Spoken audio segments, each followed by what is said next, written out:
नमस्कार दोस्तों, स्वागत है सोम्स बायोलॉजी और एक हेल्थ कंसर्न वीडियो में। इस वीडियो में हम बात करने वाले हैं आपके बच्चों के लिए टीकाकरण के बारे में। बच्चों के टीकाकरण बहुत इंपॉर्टेंट होता है, जिसको हम इम्यूनाइजेशन प्रोग्राम बोलते हैं।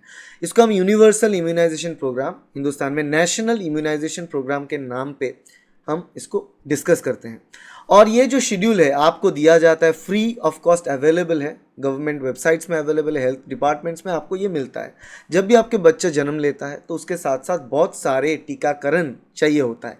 इमीडिएटली जब जन्म लेता है उसी के बाद 24 आवर्स के बीच, 24 घंटे के बीच कुछ वैक्सीनेशन देना पड़ता है, जो हॉस्पिटल करके भेजते हैं। उसके बाद वो एक कार्ड प्रोवाइड करना चाहिए, जो करते भी हैं बहुत सारे हॉस्पिटल्स। वहाँ पे बाकी का जो शेड्यूल है, कब कब लेना है, क्या वैक्सीन लेना है, डिटेल में लिखा हुआ होता है।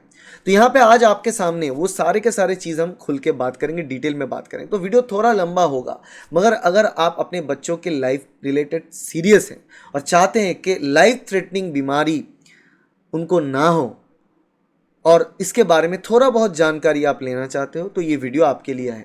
यहाँ पे मैं आपको ये नहीं बताऊंगा कि वैक्सीन कैसे बन रहा है, क्या क्या चीज़ उसमें है, एफिशिएंसी कितना है, कैसे काम करता है, क्यों चाहिए, क्या साइड इफ़ेक्ट्स है। अगर ये सारे चीज़ के बारे में आपको जानना है तो वो आप आराम से जान सकते हो। वो आप अलग अलग वीडियोज़ हैं हमारे चैनल पे, जहाँ पे हर एक वैक्सीन को लेकर अलग वीडियोस हैं, उसमें बारे में डिटेल में बात कर चुके हैं। यहाँ पे सिर्फ और सिर्फ मैं आपको शेड्यूल को एक्सप्लेन करूँगा कि एक इंसान के शरीर में अगर जन्म से लेकर 0 डे से टोटल एडल्टहुड तक कौन कौन सी वैक्सीन अवेलेबल हैं और क्या वो लेते हैं, लेना चाहिए नहीं लेना चाहिए, किस बीमारी के लिए वो लेना चाहिए नहीं लेना चाहिए।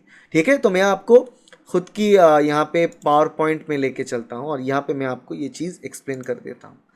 तो यहाँ पे हम स्टार्ट कर लेते हैं। देखो यहाँ पे पहले चीज़ जो हम बात करें, वहाँ पे देखो आपको मिलेगा लेफ्ट साइड में एज, फिर वैक्सीन का नाम, फिर डोजेज क्या, मतलब कौन सी बीमारी से वो हमको प्रोटेक्ट करता है। तो बर्थ के टाइम पे जब स्टार्टिंग पॉइंट है 0, मतलब बर्थ के टाइम जब जन्म लेता है बच्चा, तो उसको 3 वैक्सीन देना पड़ता है। एक तो है BCG, ठीक है, जो कि ट्यूबरक्यूलोसिस से, TB से प्रोटेक्ट करता है। फिर आता है हेपेटाइटिस B वैक्सीन की पहला डोज, जो कि हेपेटाइटिस B वायरस से प्रोटेक्ट करता है बच्चों को। फिर आता है OPV ओरल पोलियो वैक्सीन, जो 0 डोज। ओरल पोलियो वैक्सीन के काफ़ी सारे डोजेज चाहिए, क्योंकि अलग अलग वैक्सीनेशन का अलग अलग डोजेज होता है। तो पहला जो डोज 0 डोज बोलते हैं, वो मुंह पे दिया जाता है, वो पोलियो के खिलाफ बच्चों को प्रोटेक्ट करता है। तो एट बर्थ, जन्म के साथ साथ विद इन 24 आवर्स हमको ये 3 जो वैक्सीन है ये देना पड़ता है। ठीक है, अब चलो मूव करते हैं नेक्स्ट स्लाइड पे। यहाँ पे बात कर लेते हैं उसके बाद नेक्स्ट जो वैक्सीनेशन के टाइम आता है आपके बच्चों में, वो आता है 6 वीक्स, 6 हफ्ते में वो आता है। जब आपके बच्चों की उम्र 6 हफ्ता है, 6 वीक है, बहुत इंपॉर्टेंट वीक है वैक्सीनेशन के स्टैंड पॉइंट से, क्योंकि काफ़ी सारे वैक्सीनेशन यहाँ पे चाहेगा। पहले यहाँ पे स्टार्ट होगा DPT की फर्स्ट डोज। DPT मतलब ये प्रोटेक्ट करता है डिप्थेरिया, पर्टुसिस, टिटेनस से, इसलिए DPT। ठीक है, 3 बीमारी से ये प्रोटेक्ट करेगा। फिर उसके बाद आता है IPV, inactivated polio vaccine. Oral polio vaccine अलग है, इनएक्टिवेटेड पोलियो वैक्सीन अलग है। ओरल पोलियो वैक्सीन का 0 डोज बर्थ के साथ साथ दिया गया था, जन्म के साथ साथ, और अब दिया जाएगा इनएक्टिवेटेड पोलियो वैक्सीन, जो कि पोलियो के खिलाफ प्रोटेक्ट करेगा बच्चों को।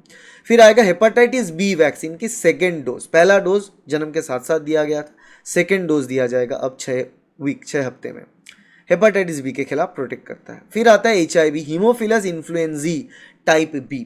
हीमोफिलस इन्फ्लुएंजी टाइप B का पहला डोज यहाँ पे आएगा, जो प्रोटेक्ट करेगा Haemophilus type B, influenza type B infection से। फिर रोटा वायरस की पहला डोज, रोटा वायरस वैक्सीन की पहला डोज, जो कि रोटा वायरस गैस्ट्रेंटराइटिस जो होता है, रोटा वायरस से जो दस्त होता है उससे बच्चों को प्रोटेक्ट करेगा। फिर आता है PCV, न्यूमोकॉकल कंजुगेटेड वैक्सीन, और कंजुगेट वैक्सीन की पहला डोज, जो कि न्यूमोकॉकल इन्फेक्शन से प्रोटेक्ट करेगा बच्चों को। और यहाँ पे क्या मेनिंजाइटिस हो सकता है, ब्रेन इन्फ्लेमेशन, ठीक है, ब्रेन की सूजन हो सकता है, कि न्यूमोनिया, वो सारे के सारे बीमारी से प्रोटेक्ट करेगा। तो 6 हफ्ते की जो शेड्यूल है हो गया। फिर आता है सेकंड, जो 10 हफ्ते में आता है, 10 वीक्स शेड्यूल। यह 6, 10, 14 का खेल, ठीक है, 0, 6, 10 एंड 14 से ये 10 हफ्ते में जाके आपको, ज़्यादातर ये जो 10 हफ्ते वाला शेड्यूल है ये सेकेंड डोज का ही होता है। प्राइमरी डोज मोस्टली हो चुका होता है 6 वीक में। सो 10th वीक में क्या होता है, DPT, डिप्थेरिया, पर्टुसिस, टिटेनस का सेकेंड डोज। फिर आता है IPV का सेकेंड डोज, जो कि इनएक्टिवेटेड पोलियो वैक्सीन का सेकेंड डोज, प्रोटेक्ट करता है अगेंस्ट पोलियो। फिर आएगा HIV, जो कि haemophilus influenza type B vaccine का सेकेंड डोज। फिर आएगा रोटा वायरस वैक्सीन का सेकेंड डोज। फिर आएगा पीसीवी न्यूमोकॉकल इन्फेक्शन का सेकेंड डोज। ठीक है, तो 10 वीक में हर एक सेकेंड डोज आपको लेना पड़ेगा। टोटल 5 वैक्सीन है, उसका सेकेंड डोज है, ले लिया। क्लियर। उसके बाद आ जाए 14 वीक, मतलब 14 वीक यहाँ पे इंपॉर्टेंट है। 14 डेज नहीं, 14 वीक।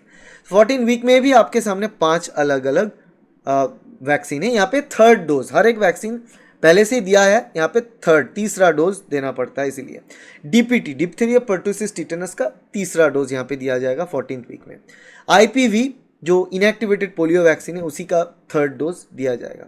फिर HIV जो haemophilus influenza type B infection, उसी का थर्ड डोज तीसरा डोज दिया जाएगा। फिर रोटा वायरस वैक्सीन का थर्ड डोज तीसरा डोज दिया जाएगा। फिर आएगा PCB जो कि न्यूमोकॉकल इन्फेक्शन का थर्ड डोज, वो भी यहाँ पे 14th वीक 14 वीक में 14 हफ्ते तब दिया जाएगा। और यहाँ पे जो 14 हफ्ता मतलब आपके बच्चों की उम्र जब 14 हफ्ता तब बात कर रहे हैं।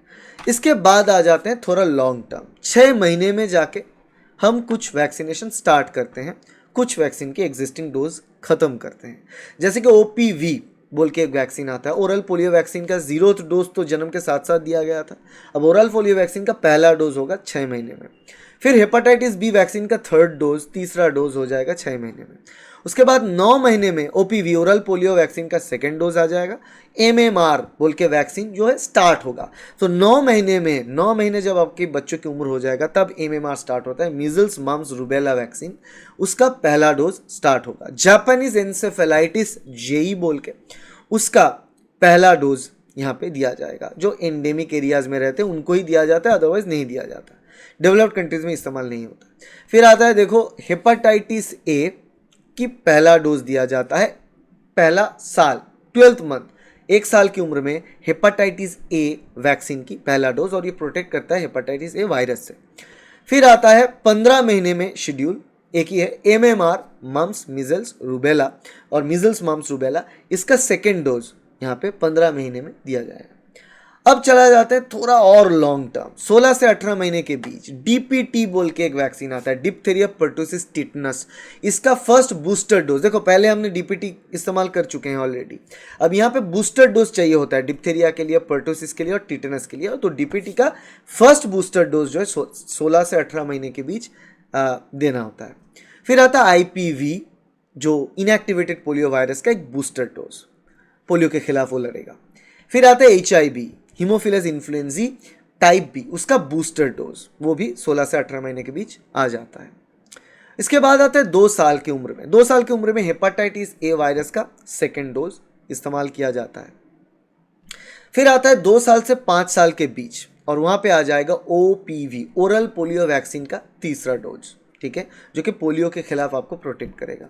और आता है DPT डिप्थीरिया पर्टुसिस टिटेनस का सेकेंड बूस्टर डोज, बूस्टर का भी दूसरा डोज जो 2 से 5 साल में देना होता है। फिर आता है टाइफॉइड बूस्टर, यहाँ पे टाइफॉइड के खिलाफ लड़ने के लिए हमारे सामने एंटीबायोटिक्स तो है ही, यहाँ पे ये वैक्सीन भी है। ये वैक्सीन जो है टाइफॉइड के खिलाफ लड़ता है, ये भी ओरल वैक्सीन है, इंजेक्टेबल वैक्सीन है, मगर बात ये होता है कि टाइफॉइड के खिलाफ वैक्सीन उतना कार्यकारी नहीं होता है। फिर भी जो लोग लेते हैं वो यहाँ पे टाइफॉइड फीवर के खिलाफ बूस्टर डोज 2 से 5 साल के बीच कंप्लीट कर लेते हैं। और लास्ट स्टेप में 10 साल से 12 साल उम्र में Tdap बोल के एक आता है, ये मल्टीपल डिजीज एक साथ, टिटेनस डिप्थीरिया एंड पर्टुसिस एक साथ आता है Tdap बोल के। अगर पहले वो मिस कर चुके हैं तो Tdap बाद में ले सकते हैं टिटेनस डिप्थीरिया पर्टुसिस के खिलाफ। फिर आता है HPV जो कि सिर्फ और सिर्फ फीमेल्स महिलाओं को दिया जाता है, मतलब बच्चों फीमेल्स जो है उनको दिया जाता है 2 डोज में, 6 महीने तक गैप में 2 डोज देना होता है। पहला डोज मतलब मान लो कि 10 साल की उम्र में दिया, फिर 10.5 साल की उम्र में दूसरा डोज, ठीक है, इस हिसाब से, जो कि ह्यूमन पैपिलोमा वायरस के खिलाफ ये वैक्सीन होता है। और ये ह्यूमन पैपिलोमा वायरस अगर इन्फेक्ट करे तो कैंसर कॉज कर सकता है, कैंसर बीमारी, पर्टिकुलरली सर्विकल कैंसर करता है। सर्विकल कैंसर औरत में होगा, ठीक है, महिलाओं में होगा, इसीलिए महिलाओं को ही दिया जाता है, पुरुषों को नहीं दिया जाता। फिर आता है मेनिंजोकोकल मेनिंजाइटिस, ओके, कुछ जगह में मेनिंजोकोकल मेनिंजाइटिस की वैक्सीन दिया जाता है। It's not recommended, it's not necessary, हर वक्त ऐसा नेसेसरी नहीं है इसमें। और आखिरी चीज़ है एडल्ट्स, जो ग्रोन अप्स है, एडल्ट्स है, उनमें कौन कौन सी वैक्सीन, एक ही वैक्सीन है जो हम लेते हैं, वो टिटेनस टीटनस के खिलाफ प्रोटेक्शन देने के लिए टेडवैक हमको लेना पड़ता है। देखो टीटनस एक ऐसे वैक्सीन है, एंटी टीटनस जो वैक्सीन हम यूज़ करते हैं टीटी, ठीक है, वो टॉक्सॉइड फॉर्मेट होता है। टीटनस जो टॉक्सिन है उसी की एक कन्वर्टेड फॉर्मेट जो टीटनस बीमारी तो नहीं फैलाएगा पर इम्यून सिस्टम को एक्टिव करेगा।